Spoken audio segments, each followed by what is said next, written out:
Siya ng Romblon, sinasabing may isang malawak na butas sa ilalim ng dagat na balot ng dilim at ubod ng lalim. Nung nalaman ko na Blue Hole itong nating assignment note, medyo may excited na naramdaman dahil if ever ngang totoong Blue Hole itong pupuntahan natin, it would be the first dito sa bansa natin. Of course, you know, yun naman ang purpose talaga natin to verify yung mga claims na ganito eh.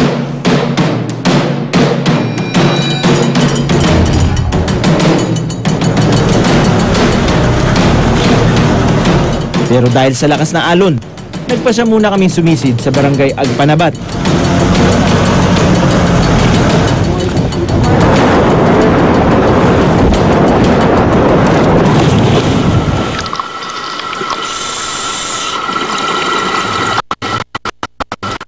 Sinalubong ng mga estrukturang bihirang makita. Ang mga bato na inukit ng panahon, bumuo ng mga lagusan at mga silong.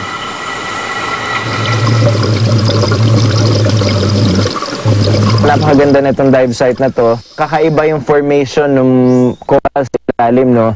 They were formed in such a way na parang mukha siyang maze na may mga caverns in between ng mga corals na pwede ka magpasikot-sikot.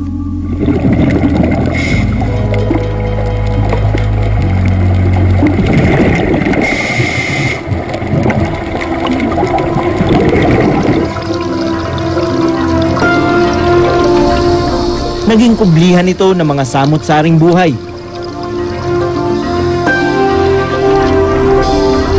Tulad na lang ng blue-spotted stingray na ito na naghahanap ng mga hipon, alimango o uod na makakain.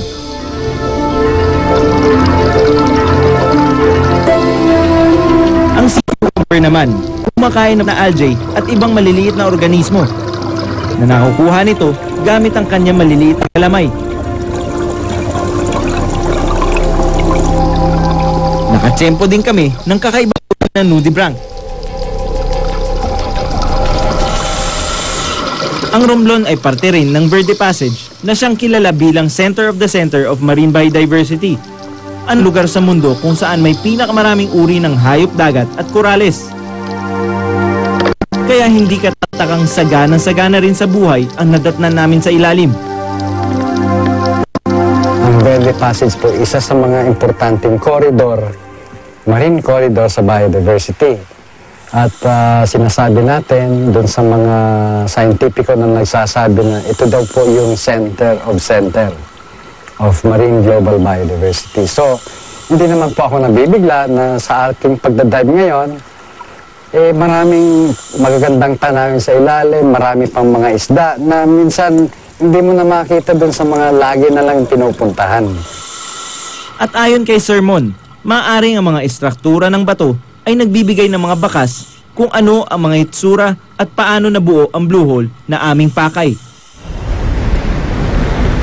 Nung araw, pwede isang ano lang yan, isang buong bato lang yan, na dahil sa natural erosion, naghiwalay sila. Na parang kuweba o kaya maze, yan, mga ganyan. Kinabukasan, mas naging kalmado ang dagat. Yung second day natin was much better than the first. Maaraw, and medyo napagbigyan tayo ng panahon ng alon para makaabot do sa Blue Hole. So everyone was really excited about that. So we all had breakfast na dun sa boat on the way en route dun sa Blue Hole. And dun na tayo nag-usap kung paano magiging approach natin. We're going to the exit and then try to enter it. Because if the current is strong then, by the way, it will push us up. And we're too fast up. But we're from 30 meters pushed up to 6 meters. And we can't do anything against that.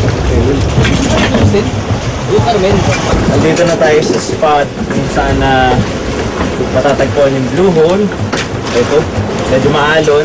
Kahit na malapit tayo sa shore, medyo maalon. So, posibleng malakas ang kuryente sa ilalim. Papasok ngayon yung tide. So, definitely, medyo makuryente yung pagbaba natin. Okay naman yung base. Medyo lang. Siyempre, kakaiba itong bababain natin. So, Medyo may konti lang akong konting. So, wish us luck na lang. Sana makakuha tayo magandang footage at makita natin yung mga tinatagong sikreto na itong blue hole na to.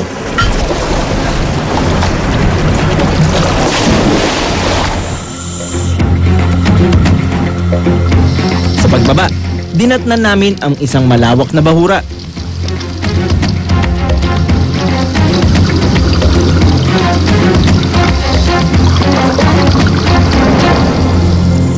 Hanggang sa marating namin ang isang malaking butas.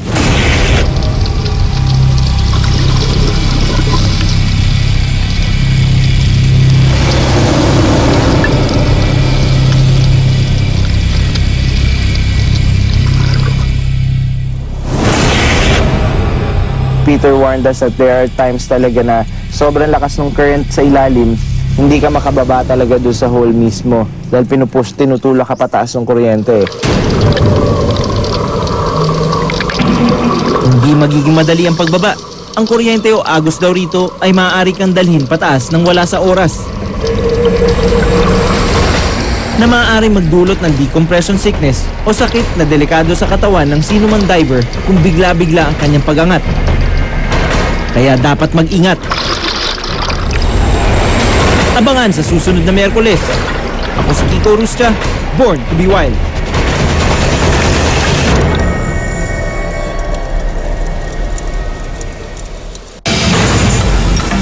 Ang target natin, makakolekta tayo ng 100 ml na venom. Ito, makakagawa ito ng 400 ampules ng anti-venom.